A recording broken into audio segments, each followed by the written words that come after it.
Welcome to Time News Studios.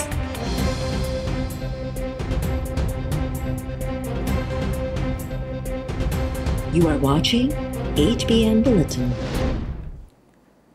Army chief general Qamar Javed Bajwa सां अॻूणे governor Sindh ऐं नून लीग जे अॻवान मोहम्मद ज़ुबैर जी ॿ भेरा मुलाक़ात थी। DG ISPR पारां तस्दीक़ मेजर जनरल बाबर इफ्तिखार निजी TV सां ॻाल्हाईंदे चयो त ॿई भेरा मुलाक़ात मोहम्मद ज़ुबैर जी दरख़्वास्त ते थियूं, जंहिंमें नवाज़ शरीफ़ ऐं मरियम नवाज़ बाबति ॻाल्हियूं थियूं।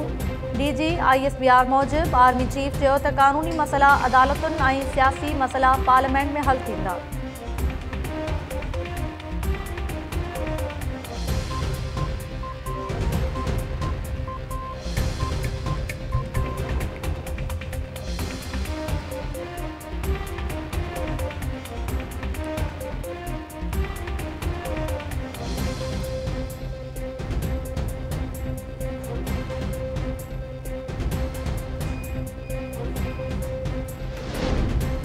ओपोजिशन की रहबर कमेटी मौलाना फजलुर रहमान के APC में कायम कल पाकिस्तान डेमोक्रेटिक मूवमेंट जो सरबराह बनाने की सिफारिश करे छड़ी।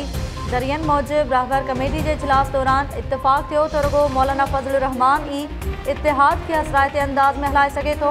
इजलास दौरान APC के फैसलन ते अमल दरामद ते गौर विचार किया वियो। मुख्तलिफ मामलन लाइ 3 कमेटियों जोड़न ते भी इत्तेफाक। रहबर कमेटी की हतमी सिफारिशन की मंजूरी ओपोजिशन क़यादत ॾींदी। PP अॻवान नयर बुखारी चयो आहे त उहा ॻाल्हि यकीनी आहे त APC जे फ़ैसलनि ते हर जमात अमल दरामद कंदी। हुकूमत के घर वञणो पवंदो।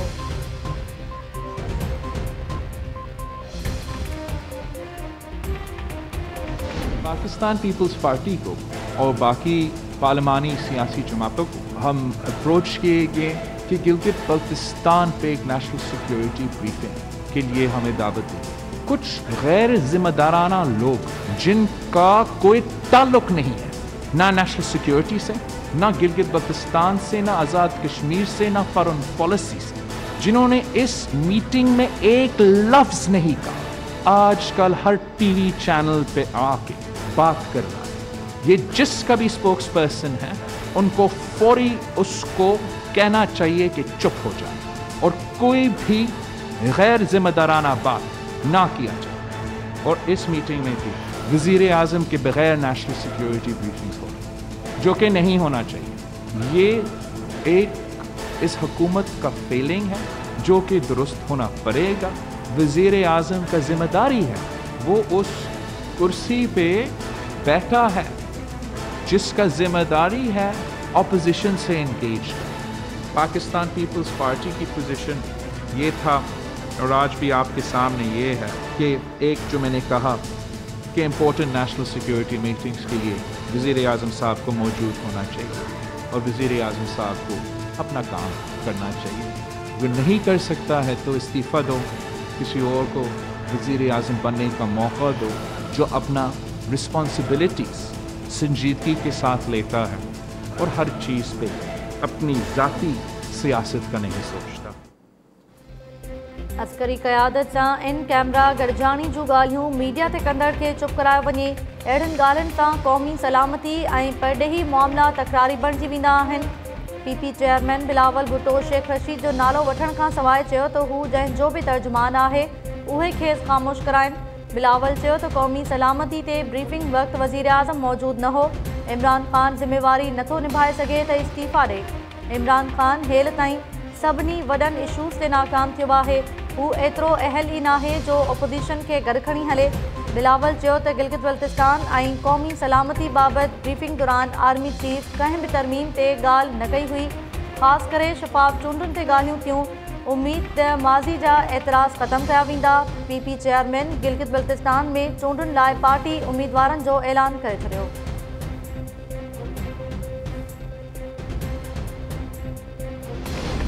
इमरान ख़ान की ख़्वाहिश है त मां जेल वञा। इमरान नियाज़ी एतिरो ज़ुल्म करे जेतिरो पाण बर्दाश्त करे सघे। जेकॾहिं आउं जेल भी वञा त साथी मुंहिंजो मनसूबो अवाम आरो पेश कंदा। ₹1 की करप्शन भी साबित थे त मुझे मुर्दा जिस्म के बाहर ही साड़ियो वञे। ओपोजिशन लीडर शहबाज शरीफ चयो आहे त हुकूमत ख़िलाफ़ आवाज़ उथारण ते मूं समेत ॿियनि खे भी जेल वञणो पियो त तैयार आहियूं। माण्हुनि खे गिरफ़्तार करण लाइ नैब सां गॾु FBR IB ऐं FIA सरगर्म थी वियूं आहिनि। नैब न्याज़ी गठजोड़ मुल्क में कूड़ा केस दाख़िल करण जो रिकॉर्ड तोड़े छॾियो आहे।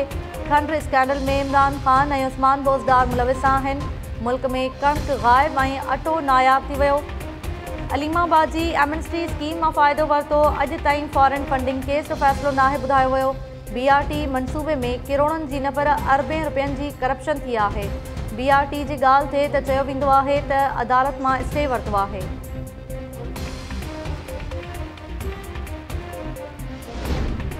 नैब शहबाज शरीफ ऐं संदसि 6 भातियुनि सूदो 16 जवाबदारनि ख़िलाफ़ मनी लॉन्ड्रिंग रेफरेंस दाख़िल करे वरितो। 55 जुल्दनि ते ॿधल रेफरेंस लाहौर जे एहतसाब अदालत में जमा। वज़ीर आज़म जे ख़ुसूसी मुआविन शहज़ाद अकबर चयो आहे त हिकु मुनज़्ज़िम गैंग मुनज़्ज़िम नमूने सां मनी लॉन्ड्रिंग कई आहे। रेफरेंस में गिरफ़्तार 4 जवाबदारनि ॾोह जो एतराफ़ कयो ऐं शहबाज शरीफ ख़िलाफ़ सुल्तानी शाहिद बणिजी विया। शहबाज शरीफ मनी लॉन्ड्रिंग जो सरबराह आहे ऐं 3 बेनामी कंपनीज़ स्कैंडल में फ्रंट मैन जो किरदारु अदा कयो। मनी लॉन्ड्रिंग में हासिल थियल कारो नाणो शहबाज शरीफ इस्तेमालु कंदो हो। शहबाज शरीफ पंहिंजी घरवारी तहमीना दुरानी खे जेको घर तोहफ़े में ॾिनो उहो बि TTP ज़रिए हासिल थियल रक़म मां ख़रीद कयो वियो हो। इस्लामाबाद में प्रेस कॉन्फ्रेंस दौरान शहज़ाद अकबर चयो त हाणे मनी लॉन्ड्रिंग रेफरेंस में फ़र्द जुर्म लागू थियण वारो आहे, तंहिं करे बचण लाइ हीला बहाना कया वञनि था। नवाज़ शरीफ परॾे में ठीक ठाक ऐं स्क्रीन्स ते भाषण ॾींदो आहे, मामिलो अदालत में पहुचे त बीमार थी वेंदो आहे।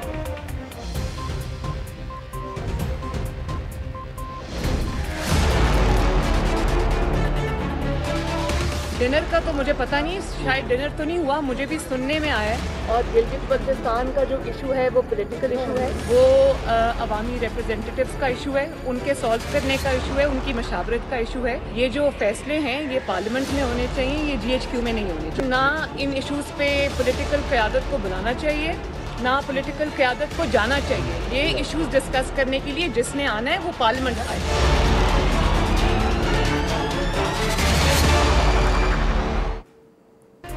नवाज़ शरीफ जे कंहिं बि नुमाइंदे आर्मी चीफ सां मुलाक़ात न कई आहे। मूंखे इतला मिलिया आहिनि त पार्लियामानी लीडर्स जी आर्मी चीफ सां मुलाक़ात इस्लामाबाद में न रावलपिंडी में थी हुई।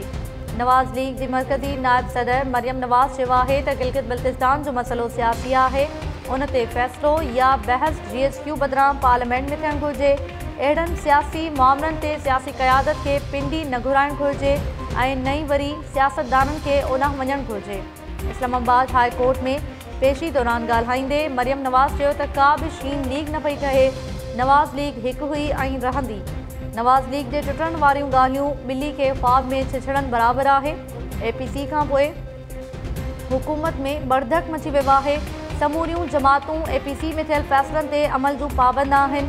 APC में इस्तीफ़ा जे मामले ते इत्तफ़ाक़ न पर सलाह मशवरा थिया, इत्तफ़ाक़ बि जल्द थी वेंदो।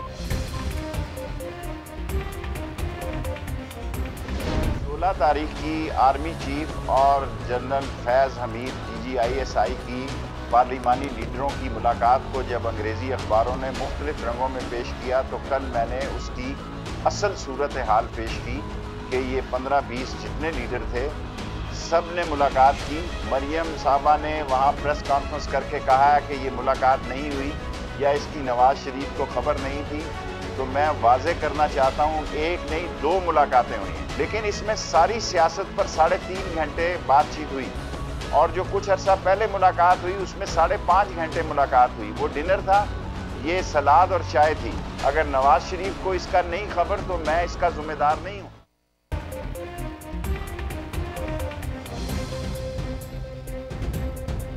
अगवाणनि जूं 2 भेरा मुलाक़ातूं थियूं हुयूं। ख्वाजा आसिफ ऐं एहसन इक़बाल आर्मी चीफ तोड़े DGISI सां 1-on-1 मुलाक़ात बि कई। वफ़ाक़ी वज़ीर शेख रशीद दावा कई आहे त नवाज़ लीग अगवाणनि जी आर्मी चीफ ऐं जनरल फैज़ सां 1-on-1 मुलाक़ात दौरान आऊं बि पासे में वेठो हुअसि। आऊं आर्मी चीफ खे पंहिंजो किताब ॾियणु वियो हुअसि पर वेहणु मुनासिब न सम्झियो ऐं वापसि वलियो।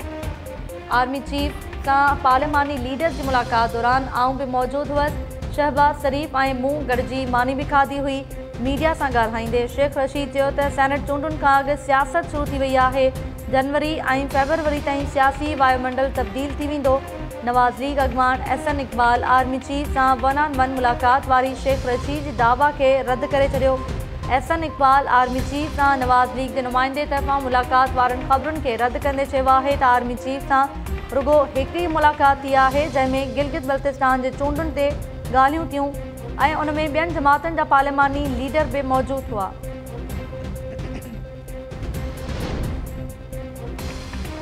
वफ़ाक़ी सरकार नवाज़ शरीफ़ ख़िलाफ़ गिरफ़्तारी वारंट जी काउंटी कोर्ट ज़रिए तामील कराइण ते रिपोर्ट जमा कराइण लाइ मोहलत घुरी वरिती।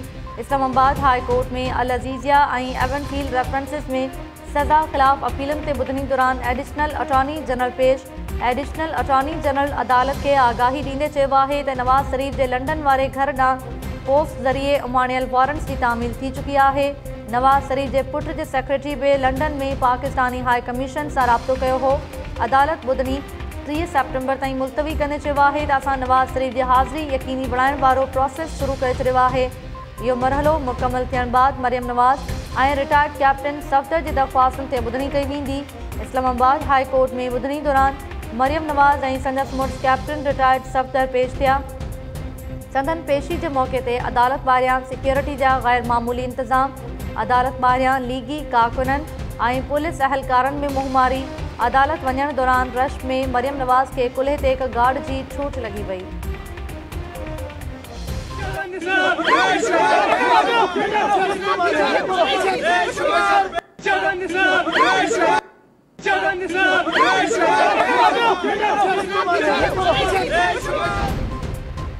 अॻूणे सदर आसिफ अली ज़रदारी खे रेफरेंसिस में बरी नथो करे सघिजे। इस्लामाबाद जी एहतसाब अदालत पार्कलैंड मनी लॉन्ड्रिंग ऐं ठट्टो वाटर सप्लाई स्कीम्स बाबति नैब जा रेफरेंसिस ख़ारिज करण वारियूं अपीलूं रद्द करे छॾियूं। आसिफ ज़रदारी तरफ़ां दाख़िल अपील्स ते महफ़ूज़ कयल फ़ैसिलो जारी। अदालत नैब जे टिनी रेफरेंसिस में आसिफ ज़रदारी मथां फ़र्दे जुर्म लागू करण जो हुकुम ॾेई छॾियो। जज आज़म ख़ान आसिफ ज़रदारी जी अपीलुनि ते महफ़ूज़ कयल फ़ैसिलो जारी कयो। अॻूणे सदर सूदो समूरा जवाबदार 28 सेप्टेम्बर ते तलब।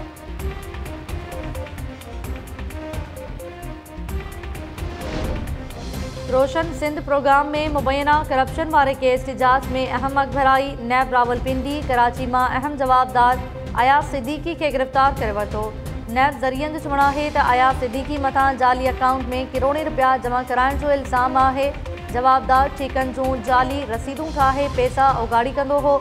रोशन सिंध प्रोग्राम स्कैंडल में सिंध जे नाणे खाते जे अॻूणनि ऐं मौजूदा ऑफिसर्स बयान रिकॉर्ड कराए छॾिया।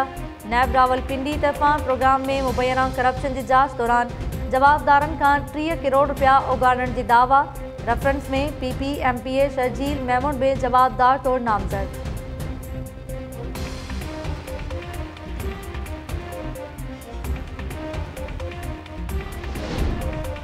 लकी गुलाम शाह वेझो हिकु महीनो अॻु क़त्ल थी वियल ॻोठाणे जो क़त्ल केस अदालती हुकुम ते GDA MPA शहरियार ख़ान महर समेत 15 ॼणनि ख़िलाफ़ दाख़िल। शहरियार महर ऐं ख़ादिम जागीरानी जी धुरिन में ज़मीनी तकरार सां झेड़े दौरान लाल ॾिनो जागीरानी मारिजी वियो हो।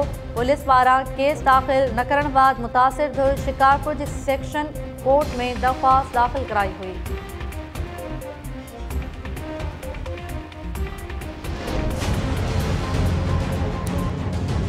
मूंखे छोकिरा रस्ते ते तंग कंदा हुया ऐं मूंखे दोस्ती रखण जे लाइ अलॻि तरीक़े सां मुख़्तलिफ़ वक़्तनि ते मूंखे चवंदा हुया त मूंसां दोस्ती रख, अगरि दोस्ती न रखंदी आहियां त तोखे असां छॾींदासीं कोन, तोखे बदनाम ऐं ख़्वार कंदासीं।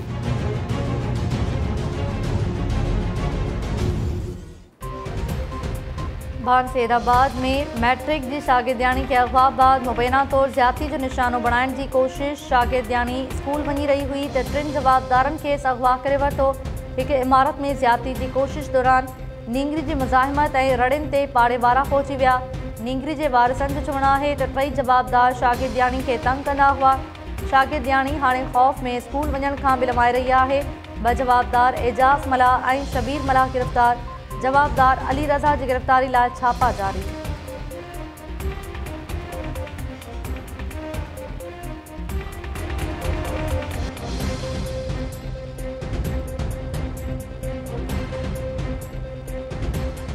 अस्सलाम वालेकुम नाज़रीन, टाइम न्यूज़ सां गॾु आऊं आहियां ताहिरा वज़ीर। हेडलाइंस सां ॾिठियूं तफ़सीली ख़बरूं शॉर्ट ब्रेक खां पोइ।